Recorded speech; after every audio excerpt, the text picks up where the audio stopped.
Wait. I know what this is. I know what this is. This is right. I know what this is. What's going on, everybody? I am Nefertitti Avani. And I'm Phoenix Jackson. We are your hosts, and this is All Things Fly. This is a space for the spiritual enthusiasts and those who are ready to leap and fly and soar to the next level. Let's go. Okay. What's going on, everybody? Welcome back to All Things Fly. I am Nefertitti Avani. This is Phoenix Jackson. Yes. And today on episode 2, we are talking about relationships. Of all forms. Yes. But before we got started, you were singing that song. Sing it again. I'll be missing you. I don't even know why I was singing that. Because it was in the energy. Because I listen to that song all the time. You know where that song comes from or where it was on? Remember Baps? Yes. Remember that scene where Halle Berry's man came to the mansion and that's when they played that song? Yeah, and he dropped the bag and was like, I'll be oh my God. And I was like crying to oh my God, man, that came and seen her. Oh my God. That's good. They got you in your feelings. That's what it's supposed to do. I know, but that's why I still love that song. So that's crazy. She started singing that just impromptu a second ago, guys, before we started filming. She started singing that, and I was like, okay, she's in my energy field in my head. But you want to know what? Babs is a great place to start the conversation of relationships. Yes. Because I felt like the friendship, but I also felt like she was so good energetically that she just attracted all of the right circumstances and people and situations and events. Yes. But her greatness. You're talking about on Babs? Yes. Oh, we still talking. Okay, yes. I mean, I just made that correlation. Like, that's a great place. Yes. Yes. You are correct. And they were thick as thieves. They were yin and yang too. And they had a vision to own their own luxury cab. No, the guys wanted the luxury cab service. When you think about it, it was luxury cab beeper. That's pre-Uber. Wow. Think about it, right? Like if you could page a car and it comes get you that, they thought about Uber. They created Uber. They thought about Uber. Yeah. And look at that. That's another relationship, which you have with the relationship you have with the ethers. Yes. The relationship you have with the future. Yes. That's also a relationship. And the girls wanted to where girls can come in and get their hair and nails done. But something else. I feel like toes. Food. Restaurant, hair, nails, and it's a restaurant. Oh, it was a restaurant. And guess what? I still haven't seen one of those. Stop starting stuff. For real. I haven't seen a hat. It's 3 parts. Nails, hair, and food. So that's what we doing next. That's the next business venture. It could be. What you trying to tell me. It could be. Come out to All Things Fly because we're going to get you fly. We're going to feed you. And you're going to look good. Your hair going to be done. You're going to be full on a full stomach. You're ready to go on that little date where you can eat cute because now you done had a full meal at our place, you know? And you look good. Because this is my thing. Like, in terms of relationship you have with yourself. Yes. I've discovered that the diet has a lot to do with how we look.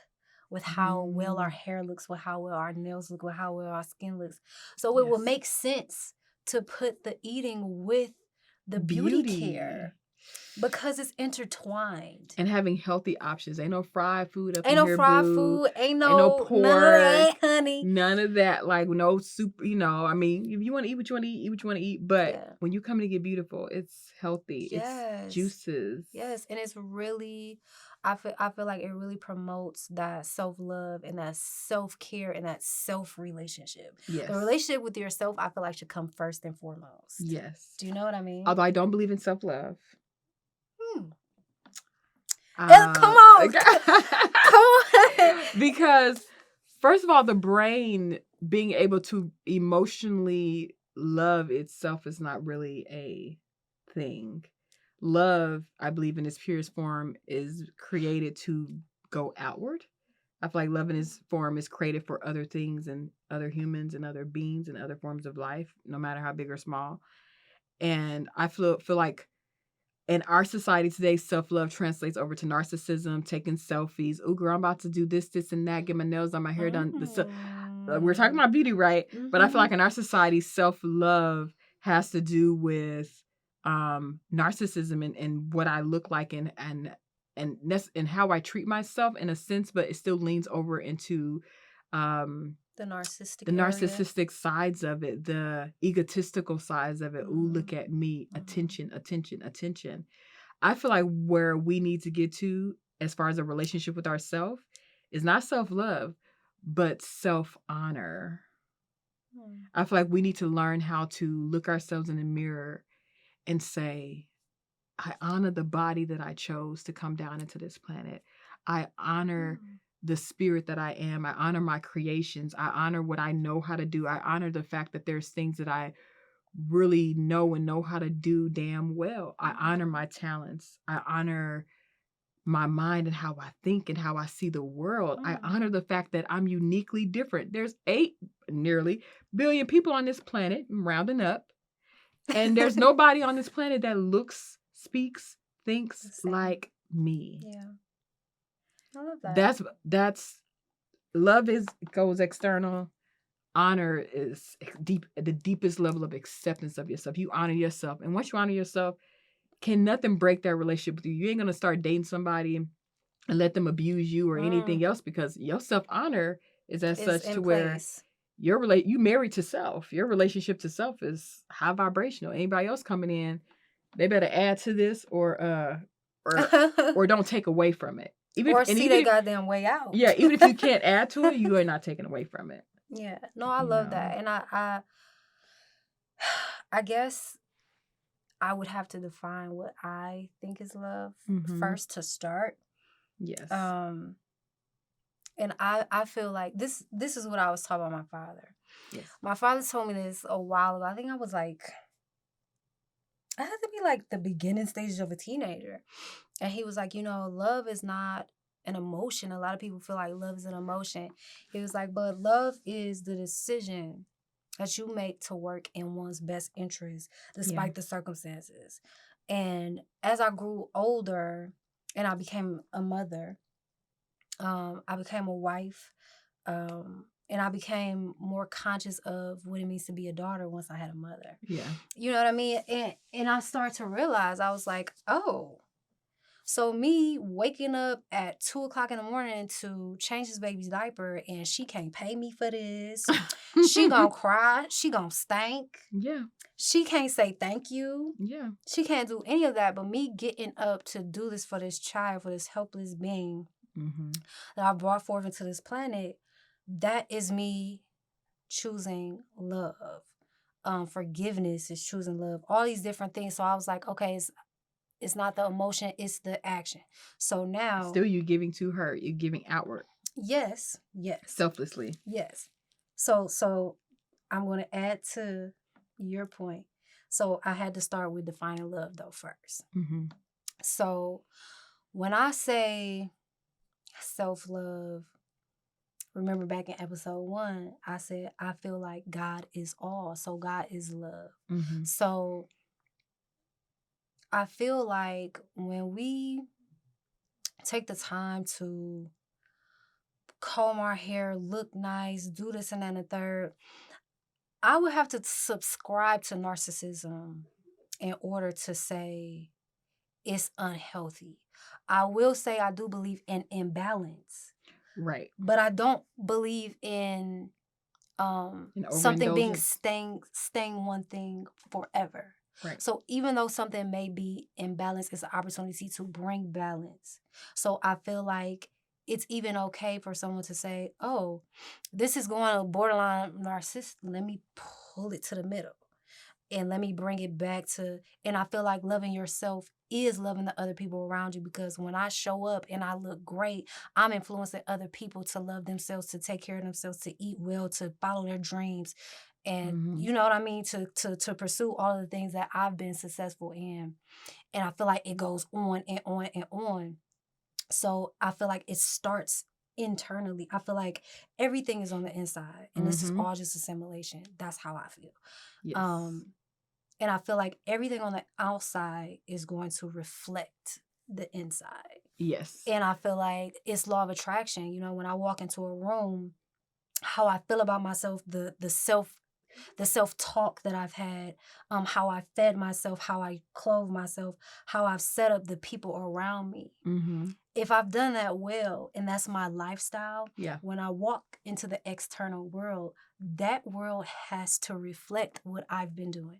It has to reflect my internal work. Yes. You're going to Because attract that what you, it's just law of attraction, you're going to right? attract that what you are. Yeah. So I feel like that's how I define it, and that's how Mhm. I would see self-love, but I also love self-honor. And Yeah. I love that. And I love that you brought the highlighting of the imbalances we can have from overindulging in the surface of our beauty and don't give it a because. Yes. You know, just beauty for just to be beautiful. Well, and it's like, think about this. I forget if this was Socrates or Plato, I can't remember, but they said once something is observed, it fundamentally changes, right? And not in the exact quote. And I believe that because when I see a woman take a selfie, or someone takes a picture of her, and in there she's like, I love myself, and she posts this picture of herself, and it's like, why would you have to tell everybody? You should ask her. You know, you should ask her, and that's another thing I feel like like when you're meditating and doing yoga, or you're in these deep spiritual spaces, and this is why I struggled with, you know, some of the showcasing some of the deeper spiritual practices, is once it's being observed, it changes. Once if you subscribe to your own self-love, once you start to blurt it out that, hey, I love myself, are you seeking validation? Are you seeking someone to tell you that, hey, good job? Are you seeking someone to tell you how beautiful you are so that it can feed back into your perceptions of yourself? Because how people think of you is what leads to you loving or hating yourself. Why are you... So you're saying they're making their self-love subjective to other people's opinions, and that's what our trying society, to test it. That's what our society is based on right now. And you want to know what? You want to know what? Do I have a problem with that? I do, for the kids, because that's who's affecting the most. But you want to know what, though? Like I said, like you said, once you observe something, it automatically changes. So how about this? That person doing that, and it's like, it brings up the question, like, is your self-love subjective? Mm-hmm. Because if it is, then that's not love. Right.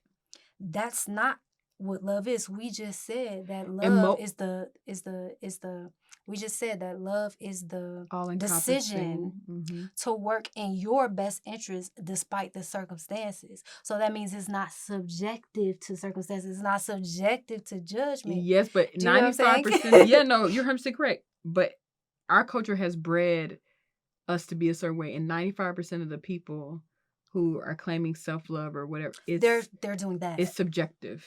And so there's only a small percentage of humans on this planet, especially Americans, where everything's about what looks that actually love themselves 100% authentically as they are. Because to me, self-love is, and I could say this as we're talking about relationship with the self today. That's more so what this is about, relationship with the self. We got time though. Yeah, we got time. we'll probably get to other relationships another time. This is relationships, but with it all starts with self, like I said. It does. Yes, it does. You're right. Where was I at? You were saying about how that's what most people in America are doing. They're doing the subjective love. Yes. Which is not love. No. And most people in America that's what they're indulging in. They're indulging in that almost narcissism and feeding themselves with things that don't matter. I still lost my place. I'm trying to get back to what I was saying. I was like, okay, you're right. Yes, I did say all that. And by the way, this happens to me, guys, because my brain is moving. It's my superpower. I'm a strategic thinker, and my brain is moving around things and breaking down things all the time. But I'll finish that. You know what I was basically saying, which that was a great point, is that if it is subjective, then it's not love. Right. And that's okay. Oh, I knew where I was going with this. I know. Okay. I got it now. Because 95% of come on. And I could say this, as I'm learning to step into the 5% of I think, and these are my metrics of what I think. There's probably 5% of the humans on this planet who, or let me mess with the rest of the culture. I'm going to talk about America. It's probably 5% of Americans who are actually fine with who and what they are. So anything extra we add on to ourselves is a step away from our 100% authentic original self. So I'm talking about weaves. I have added pieces. I'm talking about our nails, fake nails. I'm talking about our lashes. I'm talking about even plastic surgery to change our body. I don't judge anybody, but anything we do that takes us away from that original person that looked in the mirror, no makeup on, no nothing, I feel like we're getting further away from self-acceptance and self-love. Now, many of you can't go back after you've done all that, but I feel like the more we add things to ourselves, we're not actually looking at ourselves. We don't know who that true person really is. See, I feel like it's expansion. I feel like you feel like anything extra that you add onto yourself expands you. It's me elaborating, because I would have to believe that something is not myself in order to say I'm adding on to myself. Like, if it's weave here, it exists because I exist. If it's fake nails here, it exists because I exist. You know what I'm saying? It's an expression. But what about the people who can't look at themselves in the mirror without makeup? What about the girls and the women out there who look at themselves in the mirror and they're like, oh my God, I am so ugly. I need to do all this on because I am so ugly. You see what I'm saying? It's a start. I'm worried about the mindset. It's a start. It's a start, you know, and I feel like that is what's needed to grow. It's okay to be there. It's okay to say, I don't like who this person is, but also say, I will work to find love, true love. Yeah. You know, I may not have it today, and that's all right. By you saying that's all right, that is you exercising that self-love. By accepting where you are and who you are at that moment and what you're doing, and saying that it's okay, this is a part of my journey. This is not my final destination. Not at all. But this is just a part of the journey. And I feel like we talked about in episode 1 with me saying God being all encompassing. It is everything. It is your flaws. It is your mistakes. It is your shadow. It is the depths of your sea. It's not just surface, picture perfect. Oh, I'm doing this all by the book, all by Bible. Like, no, it's the mess ups too. It's the imbalances, because that is what bursts. That's what, like I said, regenerates. That's what helps us grow. That's what helps us develop. That's what helps us expand. And that's what helps us love, because nobody's going to give you the perfect circumstances to love them. No. You know what I'm saying? And if they did, it would be, I'll be afraid. Like, where's the shoe gonna drop? Like, where's the red flag? He's hiding. He's crazy. No, even if he give you the perfect circumstances, life not gonna give you the perfect circumstances. Exactly. It's not gonna be picture perfect. Well, that's because that's the point of life, isn't it? Yes. The point of we all chose, and I believe we chose to come here. Honey. We chose to come here. And we chose to go through suffering and pain and pleasure and joy and happiness and sadness and depression and anger and rage and all the things and all the emotions, because we're gaining something. Our spirits are learning something. We're evolving. It's like a school. It's like an earth school. Yes. And so what you're saying, which I agree with, all the things that are here are here to indulge. Yeah. I agree with that, and I still am like, listen. Yeah, I hear you. Trust me. We got to release some of that. Yeah. Like when people, I think the more labels you put on yourself, the further your ego gets away from, the innate spirit that you are. So the more we walk in the room of, I'm a this, I'm a that, I got this. That's why I never pledge. That's why I don't subscribe to certain things that most people subscribe to, because I'm like, I'm not adding certain labels to me, because that's just gonna make me feel self-important. And the reality is we have to start stripping ourselves of these things that our ego feeds off of, including how we look, so that we can actually get a chance to commune with the original body that we came here with. Yeah. I love that. So I love that. It's like getting back to the fetus. Yes. Like not the fetus. You came in here naked. But booty naked. Ass out. Yeah. So that would actually probably be a great exercise for women who, have that opportunity to take that part in their journey of, take everything off and go into the mirror and, pour into yourself. Yeah. You know what I mean? Check your self-talk. Honor yourself. Tell yourself great things. Honor yourself. That self-honor. Go ahead and take that moment to do that. And I feel like that is going to externalize and start to reflect outside. Yes. So I got to ask you, because as we're talking about, the relationship to the self, Yes. we'll get to external people another time, like we said earlier. Okay, mind y'all business. What are some non-negotiables for Nefertiti? What are like, okay, I gotta do this 1 or 2 things a week or a month or whatever that you're like, oh, I gotta do this, because if I don't, then I'm gonna cuss everybody up in here out. I'm not gonna be myself. My life, you know what I mean? My voice is not voicing. I'm not creating the way that I'm supposed to. What are let the people know. So first, I have to eat right. What does that look like? So that is fruits, vegetables. I have to eat of the planet. I have to connect to nature. Because if I'm eating fake foods, if I'm eating, stuff that's on a shelf, if you eat in a box, in a bag. If you eating Taco Bell, let's just if I'm eating Taco Bell, what? You know what I mean? Like, I can't, like, it's going to throw off so many things from me. I feel like, and if your body's at dis-ease, not disease, but dis-ease, other things get off track. I feel like that. So I have to eat right. Yeah. My circle has to be harmonious. So everybody that's participating, whether it's projects, whether it's in my home, if someone's coming to visit, you know what I mean? Like, even when it comes to like my daughter's teachers, like everything has to be in alignment, harmonious. Now, when I say harmonious, if y'all know anything about music, it doesn't mean that everybody's singing the same note. Right. It just all has to sing a song.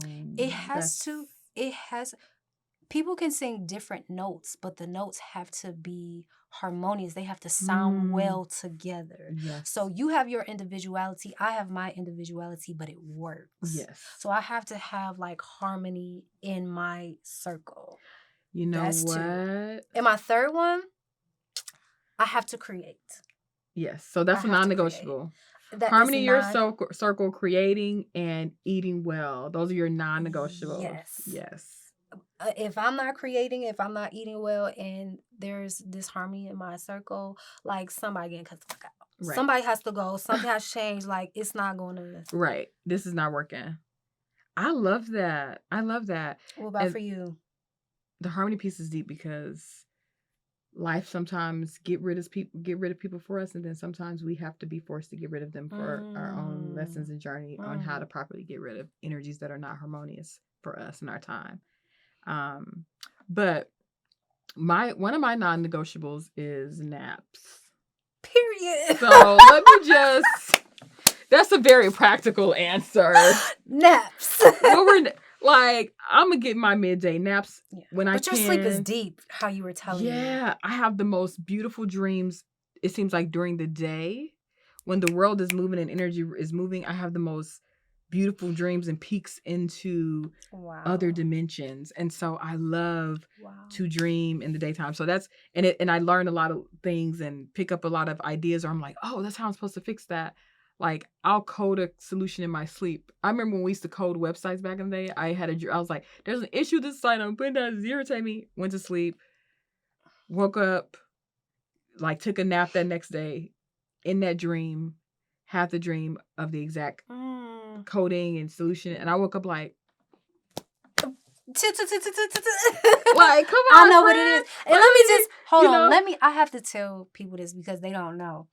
When you are such an expansive person like Phoenix, your spirit is busy. When I tell you, this woman's spirit came to visit me while I was exercising on a bike. She don't even know. She at home doing whatever she got to do. Yes. And I know I'm not the only one. I know that I'm not the only person on this planet, that your spirit is expanding itself and going out, and you're always bringing somebody to the next level. Yeah, and I trust my spiritual energy, so I'm not ever worried about that highest part of me causing some mess or some anything. No. She moves, and she gathers and puts things in line in a way that it needs to, so that things can go down a certain path. So you're gonna need your naps. And and I follow along. I listen to the higher self, and the times I don't, stuff happens that shouldn't happen, you know.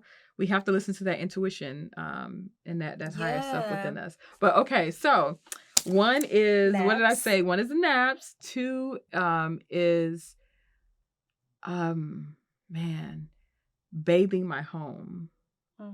So my surroundings have to be everything for me to feel comfortable. Not super clean all the time. I would say it's about 90% clean most of the time. It's immaculate, and y'all, let me tell you something. Every time I see this woman's house, spotless, immaculate. Well, there's there's two of us up in there, you know. So if some get broken, I know who did it. Somebody left some stuff out, I know who did it. Like, so it's easy with us too. But you know, bathing my home, meaning a few times a month, I light tea light candles all around the house in a ritual style, and a candle in each room, 3 in my bedroom on my altar. I make sure there's a light in each direction of the house, so north, south, east, west, in the windows. What's that about? That's just making sure the house is covered fully and lit, okay, all the way around. And putting on, you know, a little bit of gong sounds in the background, or even if I want to put on a little R&B or something too, or some megahertz music that is supposed to be soothing to the energy clearing music. It just needs to be something that makes me feel balanced and grounded. And when I do that to my home, I'll usually light sage or Palo Santo.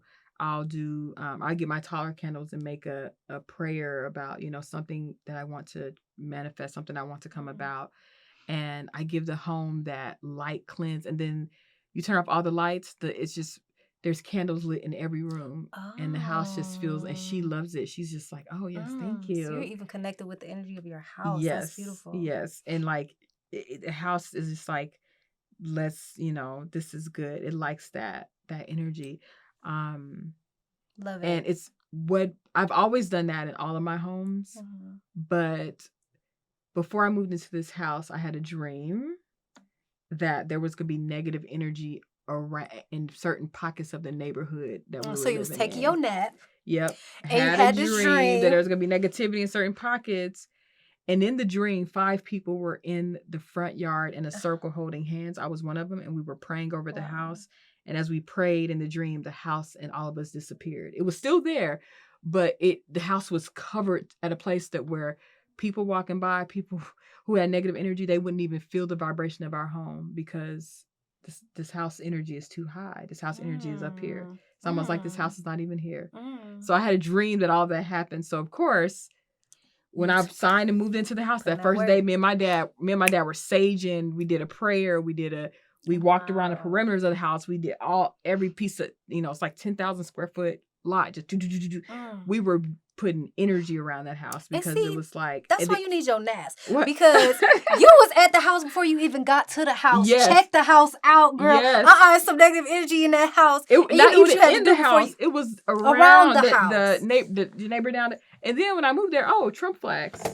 Oh, okay.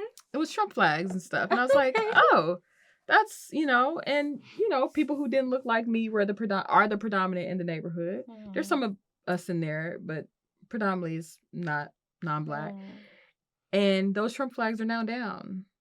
Wow, since you rented the house. Since I moved in. It's like probably 3 to 6 months later, all the flags that were around just started to come down. Yeah. And you feel more, I know you feel like harmonious with your home. Oh yeah, I do. But I feel like y'all, the man is gone out the White House. And I don't want to talk about y'all's political beliefs, but, you know, let's move on. Okay. It's like me having to, you know, Run DMC flag in the front yard, and we done had Wu-Tang and all these other people since then. We may need to bring it to the forefront. I don't know. Bring it to today. Okay, so that's your number 2. Yes. And what's your number 3? Having time to strategically think on the behalf of other people. That brings me joy. Wow. I was going to include my son, but I feel like he's automatic. The energy we give each other, he doesn't take. We just give. So but it made me think, when I'm doing business and I'm strategically thinking, with complex situations, that helps me, you know, like I got so much joy. This was in July. I was in Aspen at Socrates Institute, and we were talking about Earth needing PR, like how miserably bad scientists and news everybody has filled around the whole climate change issue, and being in there to strategize and talk about this stuff with scientists and other leaders, like, I like doing that. To me, that's non-negotiable. My brain needs to be able to think. I love that. And you know what? This is like helping me understand us more. Yes. Because I'm so in the house. I'm so internal. I won't say I'm an introvert. But see, that don't mean your brain. See, I'm a selective introvert. Yeah, there it is. You know what I mean? So it's like, I'm still in the house 80% of the time, but when I'm not, You're out not really moving, you know? That's what I'm saying. Like, I hear you do so much external work with other people, with other companies, with other businesses. And I feel like that's what grows the true wealth. Yeah. Do you know and what I it's mean? grown my integrity and my character, because I'm learning. I learn so much about humans with the humans that I come across, which is why I feel like I see people. I see things. I got it. And that's why we got to be together. Yeah. Because while you out doing that, I'm in the house doing this. Yep. And then you got I did this, and I'm like, okay, this is what I found in this, yeah. And we bring it all together. And she always dropping some things on me. It's giving me the dynamics that it needs to give. It's giving me that harmony. We're not singing the same note, but we're singing at the same time, and we sound beautiful together. Exactly, and that's one of your non-negotiables: harmony around. Okay. Yes. Say it again. And see, I love that. And also, I think let's go back really quick to self-love, self-honor. I think one thing people need too is self-awareness. Like, how do you show up in the world? Do you know how you show up in the world? Hold on. I have to say this. You showed me how I show up in the world. And I have been asking for that. So because I do so much work, so I work at the house. Yes. Like, I work in my home. Studio. Producing, singing, writing. I do all of that at my home. So I'm not required to go out at this stage in my career yet all the time. I'm on the internet making phone calls, but I'm in the house a lot of times. And a part of my journey as an artist is going to be to go outside. Yeah. And I was asking, I'm like, because I don't go outside, and I don't have these whole bunch of people like, oh, when I first met you, they don't have that. Right. I'm like, I want to experience myself. I want to know what I feel like. You were saying that because you're introvert and it's being in the home and other things, you need to see yourself outside the home. And then when we connected, that was your chance to do that. You were my reflection. And for me, it was the same thing, but different. I was able to, yes, I have had friends I can have deep conversations with, spiritual conversation with, all the things. But my conversation with you was the most pure, like, I don't want to use the word pure. It was the most, we're on the same vibrational level in the way that we see things. Like, her mind is a mirror in some ways to mine. Her thoughts on things are, even if like we see things differently or whatever, it's the same. Our level of awareness of what's happening is at the same level. Whereas I'm usually way up here in my conversation with people. But so I have to do this when I'm communicating with them so that they can understand and so that they can really get what I'm saying. Yeah. And then occasionally I'll come up a little bit and then I can pull them up a little bit and a little bit more. Yeah. And so, and then consequently, there's people who their thoughts been up here and I've been right here and I've been like, you gone. You out there. And the way I'm set up, my feet have to be on this ground. I'm a fly, but I always will ground myself in land. So I can't be with you out there, but that's cool. But with me and you, it was we were up here and it was like, all right, that's rare. You know what I mean? All right. So since the topic is relationships. Yes. I feel like I spent a great deal of my life investing. And you are possibly part of my return. Because it was trials and tribulations, like not being able to enjoy myself. Yeah. But I did a lot of The feeding Capricorn in you, into girl, too. yes, Yeah. You know, we're born leaders naturally. We're naturally wise. We're naturally ahead of the curve. We're naturally futuristic thinkers, Yep. super hard workers, Yep. and you know, super intellectuals. And to just be surrounded by people who you know, needed that nurturing, needed that care, needed that consistency, needed that example. You know, I had to hold myself to a standard. I had to hold myself to an accord. Maybe when it was not that comfortable. Maybe Right. when, you know what I mean? Sometimes I did get frustrated, but I could Yeah. not express that frustration. I couldn't be like, why aren't you getting this? You know what I mean? Like, Yeah. I didn't do that. And so now I feel like because of my self-discipline, and because of those investments, I get to enjoy the fruits. I get to attract someone like you Yes. who's a super luxury to Oh, be beside. mhm. No, seriously, to be beside, to be able to commune with, converse with, and also now I'm seeing those people return back to me. So Mm. now things that. So, you know, I did that investing. They went off into the world, whatever. We got disconnected. They Yes. grew, they expanded. Yes. And I may have I'm not going to say neglected, but I may have fallen short on some things because I've been concentrating so much on my career path Right. that now they're coming back around and they're eating fruits and they're talking about, and it's like, oh yeah, Neff, go get a piece of fruit. You know what I mean? Like my I brother have some came. food in my bag for you. Yeah. Not that edible food, but Do the you know food you what? eat. Do you know what I I have food was for like? thoughts. Erica Badu. Like I'm like the return has Yeah. been beautiful, and I feel like People are waking up. people You are waking up. just happen to have woken up earlier than they did. Yeah. I happen to have woken up earlier than the most people around me as well. Yeah. And like you said, you're now watching them come back full So circle. beautiful. So You're fulfilling. seeing them, you know, like, okay, the seeds I planted Yeah. are starting to hatch. Yeah. And you're starting to reflect and show, and life is maturing and growing you. They say the average, like, it's not they say, this is in different spiritual texts. The average age a human being starts to awaken and become more self-aware is 27, 28. That's when you're, even scientifically with neurology, that's when your brain is actually mature, is around that age. So there's a scientific, I can agree with that. you know, look at that, but then there's also a spiritual look at I that can as well. identify with And that. they coincide. Yeah, I feel that. I woke up though around the age of 17. Yeah. So my relationship with self started. So wait a minute, is it waking up or is it fully being woke? I started At to wake 27. up. Okay. No, you kind of start to wake up. Something in your Oh, life, the there's starting. a catalyst Okay. for your At 27, awakening. 28. Yeah, it's like Got it. there's things that happen in your life that forces you to awake Got around it. that time. Got It it. could start a little earlier. Hell, some people it starts late, Yeah. later than that, because maybe they've been running away from it. Or circumstances. What I've learned is that a lot of times what people do for a living can stop them because they're not following their dreams and not following their passions. Yep. And that just keeps them away from waking up. Yes. They don't have the time. Yeah. Yeah.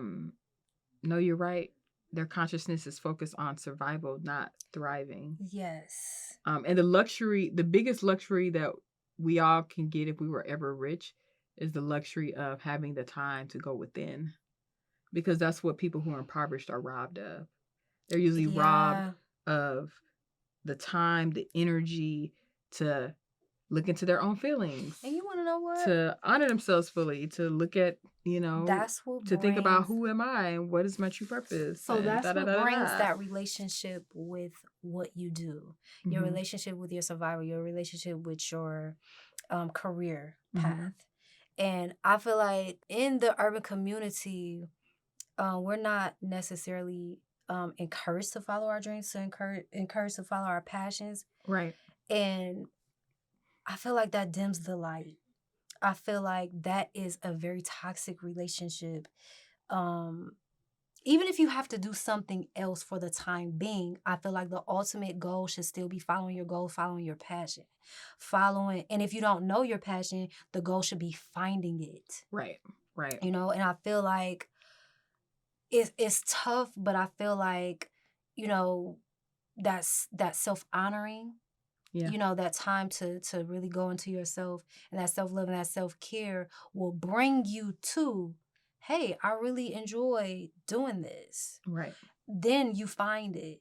And then once you find it, decide like, yo, I'm going to do this as a lifestyle.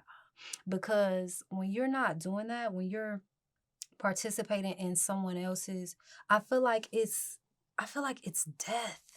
And you participate in someone else's dream and vision, you're helping build And you're putting theirs. yours aside, Well, or you haven't found yours yet. so let me give you a different kind of spin on that. Like, a lot of times in our culture, we think of purpose and work and passion as doing. And there's some cultures out there where work and passion is being. Like, think about the Buddhists who are in Nova Scotia, or they're in Tibet. They're just being. Like, literally, they don't work, they don't do nothing. They are waking up, taking care of their monastery, just flowing with life, and they're just centering and being. Their whole life is about meditation and meditating for this planet as a whole, and sort of perfecting the stillness of their mind. We don't, like, what if somebody's passion is just that? What if somebody's passion is stillness, right? We don't have a society that supports that.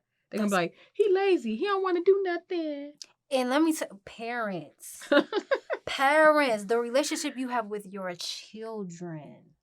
When I tell you, first of all, that relationship is going to start with your self-talk, I feel like. Yeah. If you're still talking to yourself like, I'm not this, I can't do this, I hate when I do this, I'm so ugly, oh, I'm so this, oh, I'm so that, I'm always messing up, I don't know what's this. Blah, blah, blah.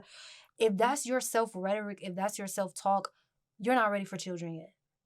Because you have to be immaculate. That's one of the 4 agreements. You have to be immaculate with your self-talk. You have to tell yourself fulfilling, holistic things, and it has to be rhetorical. Not just tell yourself good things on one day, and then on the next day, for 80% of your day, you're telling yourself fucked up shit, or 80% of the week, or 80% of the month, 80% of the year. 80-20 is a great rule of thumb for me. You're going to tell yourself some stuff, but be able to check yourself. Like, that's not how we talk to me. Right. I wouldn't let Get nobody yourself else together. talk to me that way. Okay, So I'm not I'm going to talk to you that way. Listen, get it together. Talk to me like you know something. And that self-talk. Then, because what we tell our children in terms of who they are, in terms of what they hear, that is so important. That's their foundation. They're going to build everything off of, well, my mother told me this, well, my father told me this. I feel like that. Or even if you aren't the child's biological parents, but if you're, someone in their life. Guardian. Yes. And we're going to have a whole separate episode about parenting.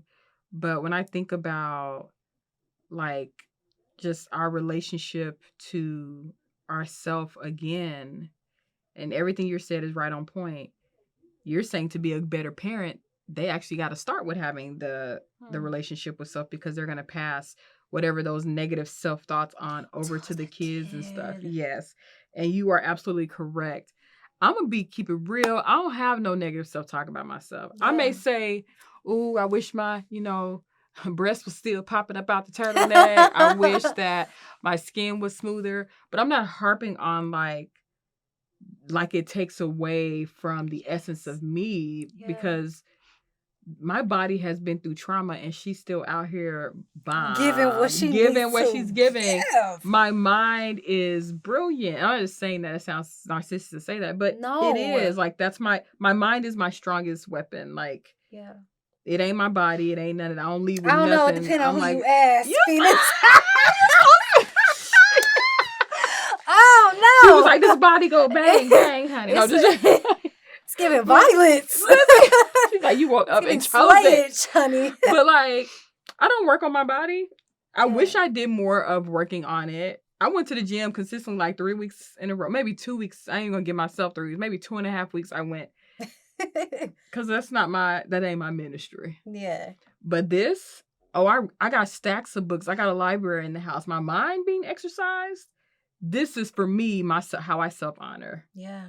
I want to understand certain things, and what the wealth of the human brilliance are in books, And so that's like my bonus number 4 of our non-negotiables of our self, Exercising your mind. care and stuff is Mhm. like exercising my mind, because that's my greatest weapon. I think Yeah. for me, a version of hell would be getting Alzheimer's, because it's such Yes. a tough thing. And I've seen people go through it, like not up close, but kind of up close, not super up close, but up close enough.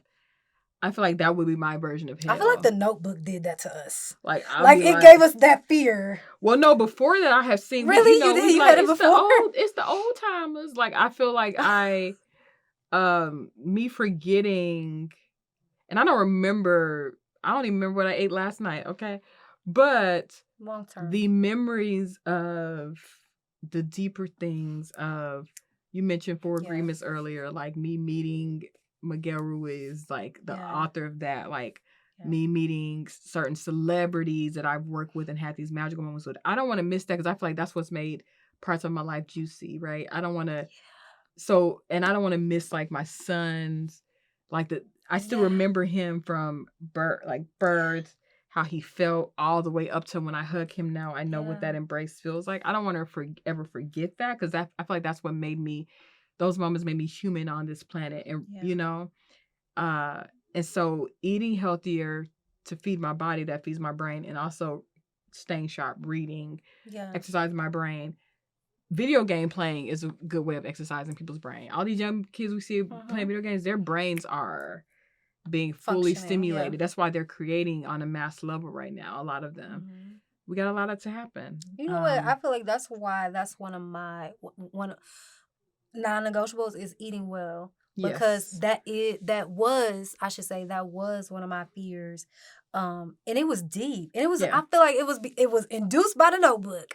Because that was the first time. She got something against The Notebook, y'all. No, she don't want to be running in the rain, kissing Listen, I love the movie. But it gave me a fear of like, oh my God, I don't want to forget. And so learning how to eat well, learning what causes the brain to forget. Things like salt, things like heavy metals in the food, things like fluoride, excess sugar, all these things that compromise the brain. Yeah. Now that I know that, that's why eating well for me is like, it has to be done. Yes. It has to be done. 80-20. 80-20. Because I'm a cheat.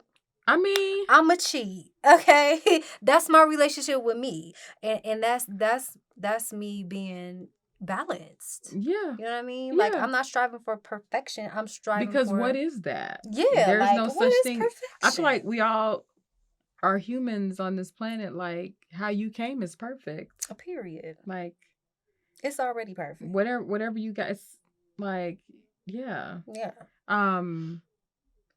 But okay. I have another question for you. When did you, on your own journey, Lil Neff, Big Neff, high school Neff, after high school, when did you start your own journey of like self-love, self-honor, like, and then did you ever go through a period where you weren't respecting Neff? Yeah. Where you were just treating Neff like she was? Yeah, I did. know? And so for me, my grandmother is very spiritual. So I was meditating at 1 year old. Come on now. Okay. I knew how to look behind my eyes. I knew how to be still. I knew how to commune with the other side for such a long time. I feel like 15 was the age that I started to customize me going into how I wanted to go into my awakenings, my self-mastery. Yes. And then I say probably like my first heartbreak, which was maybe like 16, 17, something like that, 16. That was I bet some were like, damn. Yeah, my first heartbreak, that's when I started to treat myself like crap. It wasn't for a long time. Right. But I would say it was in certain areas because I always had a high standard for myself in ways. Yeah. Body count mad low.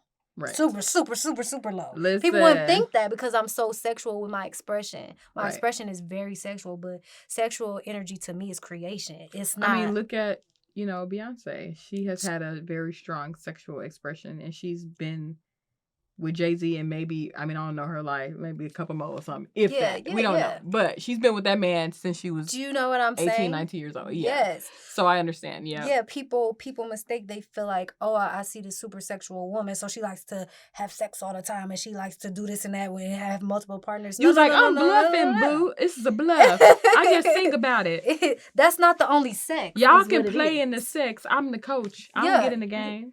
No, really. All right. I'm telling you, I could write the play so y'all can go and do it. I could write the book. I would create the soundtrack for your night in. And you know, but anyway, that was the point. Yes. So that's when I began, in my opinion, to start to kind of decline. But it was very necessary because I needed to see what it was like to decline and have a reason why not to decline. Yeah. Because being on the up and up, that's a discipline. You know what I'm saying? Yeah. That's a lifestyle. Yeah. So if I'm gonna be this way and putting in all this work, I need to know why. So I feel like, my falling off was extremely necessary. And do you think people have to go through suffering and sort of a dark night of the soul or some pain to ascend? Absolutely. Because one thing about ascension is this, and this is one thing about ascension, but people will ascend and forget how tumultuous it was, forget how hard it was, forget the pain, and they will start to get egotistical. They will start to look down on people. They start to get judgmental. They'll start to lack empathy for the people they're supposed to be serving. They have forgotten compassion, and they too used to be a fool. Okay, have compassion for those that are still foolish. And I feel like the pain instills the memory and I feel like the pain writes that empathy in us. It like scribes it in our soul so that we never forget what it's like to work for something, and we may not have the right environment, or we may not have the right people around us. We may not have the right resources at the time. You know what I mean? The pain allows us to remember it and to deem it as a journey. Yeah. And to not, look down on others who are on their way. Yes. Yeah. That's deep, because you're totally correct. You're totally correct. I think that our own story is in the journey, and in any good story, there's twists and turns and forks in the road and all the things. Yeah. How you supposed to really have gratitude when you make it? Like Lil Ma made it. Like, how do you have gratitude if you started with a full basket? Oh, now you just got 2 more things in the basket. You ain't got no gratitude for that. But if you started with an empty basket, maybe like 1 thing in the basket, now you done collected all this other shit in the basket. You lost some things out the basket. And so, damn, I lost it. Rolled over there. But like now you are moving up and you are getting more.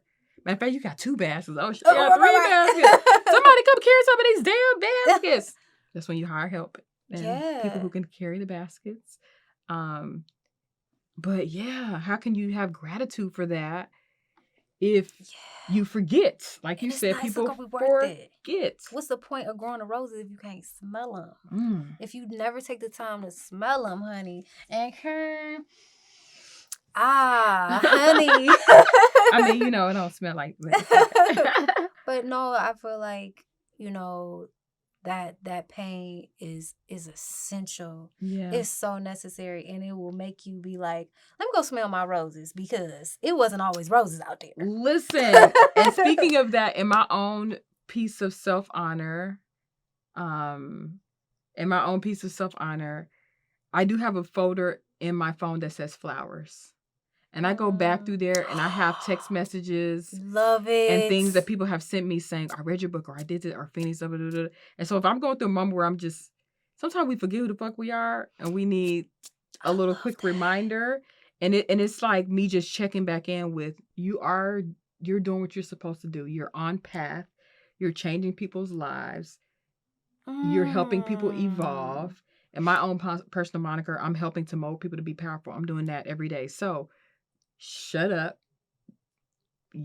Keep going. You're doing right. You're on path. You're doing a good job. You're doing a good job. Listen. So that's their exercise to conclude episode 2. Yes. Make your flowers folder. Yeah, go and screenshot things your man has said, or your friends, or your family, or clients, or whomever, coworkers.